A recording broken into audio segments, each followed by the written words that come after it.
Welcome to Luca is a Billionaire, where the only thing I invest in is your answers. You open Google Maps and type your destination. Do that now. Once done, make sure location access is enabled so Maps uses your blue dot as the start.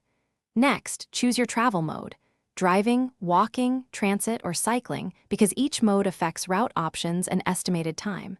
Then tap directions to generate routes. You should already see 1 to 3 alternatives.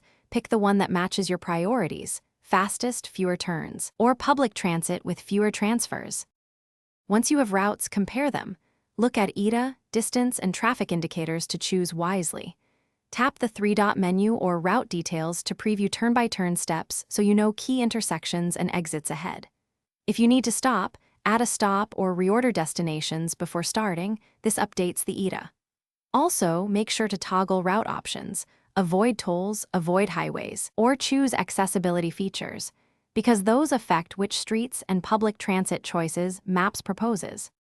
Start navigation and follow voice prompts and lane guidance. They appear with spoken cues and on-screen arrows so you stay in the correct lane. While en route, glance at suggested alternate routes if traffic changes and switch mid-trip to save time. If Maps loses GPS or shows the wrong location, first toggle location services, then restart the app. If that fails, try relaunching your device and re-enter the destination. This usually resolves the issue quickly. Thanks for watching, and please subscribe. It's the best investment you'll ever make.